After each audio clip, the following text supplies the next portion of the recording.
Welcome back to our video series, this time again from Frankfurt, the capital of the Euro, and that's also the topic of our today's video, because I want to talk why Ukraine should adopt the Euro, and please very fast, best in the year 2021. Of course, you know, many of my listeners, you will think, yeah, oh, Ukraine is far away, Ukraine is very big, what has Ukraine to do with the Euro? First, we have to solve the decision if Ukraine should join the EU and NATO at all, and what's the direction of Ukraine. And so there's a lot of questions about this, and I want to answer them step by step. And there is no better way than standing here in Frankfurt in front of the place where the Euro was born. Here is the monument of the Euro in the middle of Western Germany, Western Germany, and you will understand why I say Western Germany in a moment. And it's really the best place to discuss in detail why Ukraine should join the Euro exactly next year, maybe in 2022, but not in a kind of normal cadence of things when you would like in a sequence, when you would think first join the EU, maybe 10 years, some say never, some say maybe 20 years, and then fulfill the Eurozone criteria, then join the Eurozone, and then we talk about 2050 or 60 or 2100, you know. That's a bit too long, yeah. Mr. Keynes, the famous economist, famously said, in the long run everything will be good, but you know, I'm not talking about this kind of perspective. That's beyond my lifespan, I guess. And so I want to focus on the next decade and why Ukraine should do that. So, first of all, yeah, as I've said in the previous videos, it's the best way to show that Ukraine is a pro-European country. There's no better way than adopting the currency of the union you want to join. Yeah? That makes it very clear to everybody. The Russians have adopted the ruble in Crimea, in the occupied Donbass. Yeah? I think that's the ruble zone now. So when you want to be with a state union, a political union like the European Union is, then adopting that currency and saying, we have stopped our own currency, we just use the euro now, it's a very clear sign. And given the resistance which there is in some pro-Russian capitals, like sadly my own native Austria, Vienna or Paris, you know, also Rome, there is a considerable influence of Russia who is obviously opposed. Yeah? Then what kind of better way than to bypass that by adopting the currency of the European Union?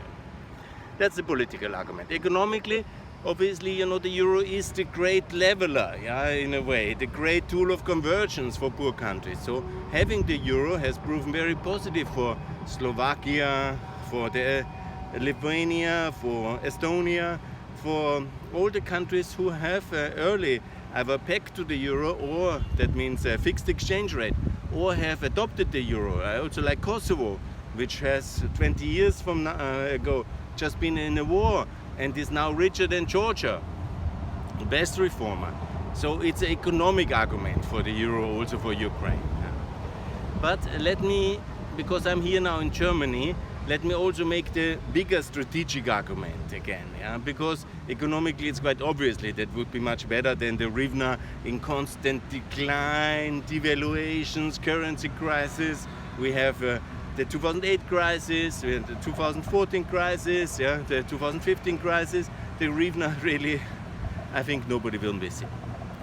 So let's come to the point on the German role model, because in all my discussions about the Ukraine crisis and Ukraine in general, European Ukraine, in the last years, I have made it very clear that the Western German integration history is really the prime thing everybody should learn when you discuss and study, when you discuss about Ukraine.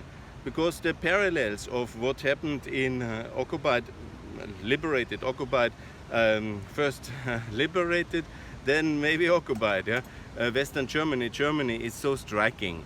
And I know not everybody in Ukraine loves this parallel, but it's the most important parallel what we can offer as Western Europeans. Yeah? After World War II, Germany in the free Western zones and in the Eastern zone, which turned later into the GDR, was really the prime example for how the situation is now, because part of Ukraine is occupied. 2 parts of Ukraine is occupied by Russia, the successor of the Soviet Union. And now it's pretty obvious that then we had this parallel situation. Yeah? And I want to remind you that the Western Germans have never recognized the zone, the state. Yeah? There was a treaty to somehow cooperate in the 70s in this kind of the dawn time, but there was never full recognition of the GDR. So it doesn't mean that you ever have to recognize the occupation of Crimea or of Donbass. That I'm totally against it. But you have to focus on the life and success of the people who live in free Ukraine, like we did it with the BDR, with the Western German Republic. And here comes the currency again. First, after the war, there was a kind of occupation mark which the Allies have somehow printed together, issued together. Then the Soviet Union has done a lot of manipulation of that, which led to the Western Allies and the Americans to print the new German mark in America, bring it to Western Germany and issue the German mark. And then the success of Western German economic miracle has started. And it started on the firm fundament of this Western-backed currency.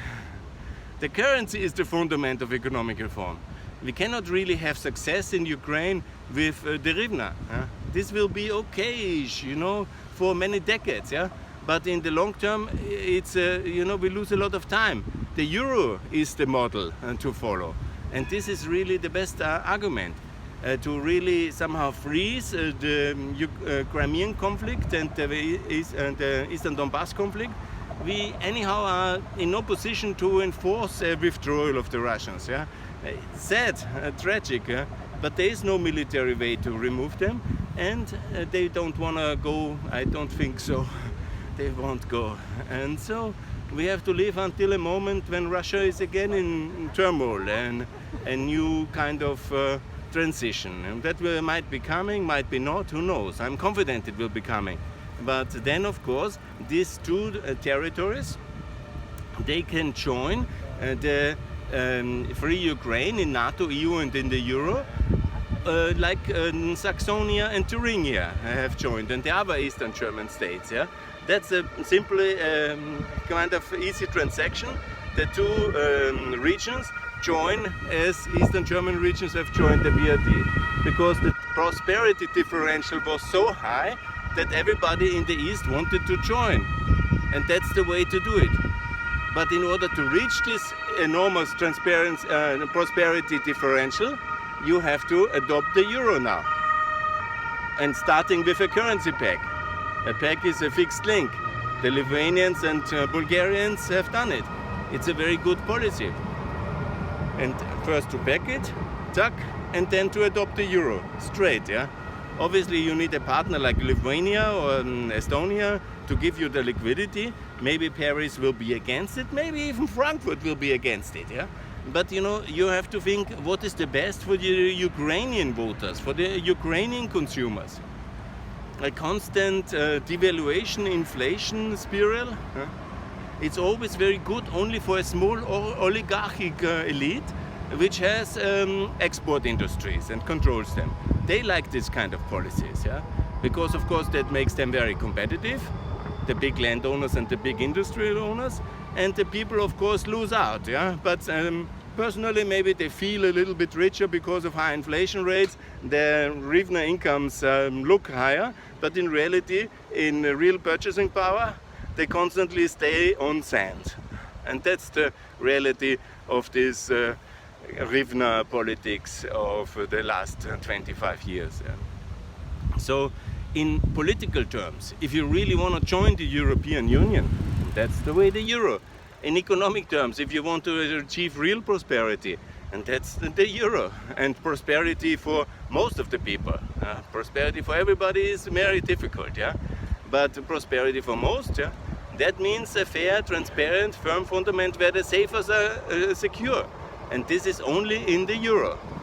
And if you want to show the world you are part of the European continent, and not just geographically but also monetary, then it's adopting the euro. and you will say, oh, everybody will be against, we lose our last supporters. Look, Montenegro and Kosovo have done it in the war. There was that kind of leadership.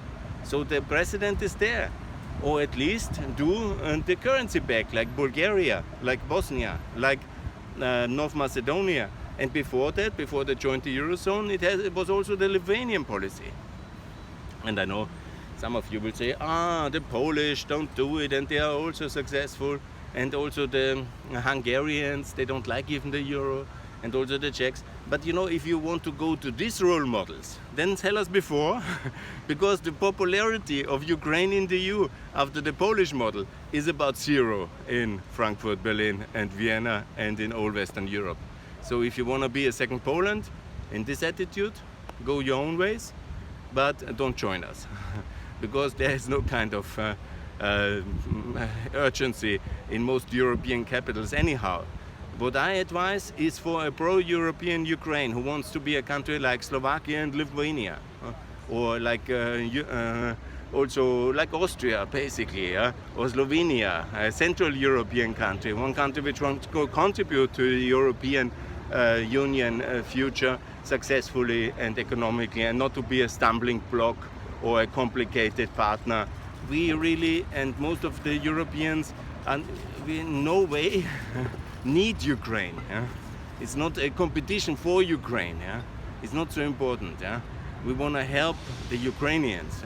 And if you also want to help the Ukrainians, then adopt the euro, please, and do it very fast.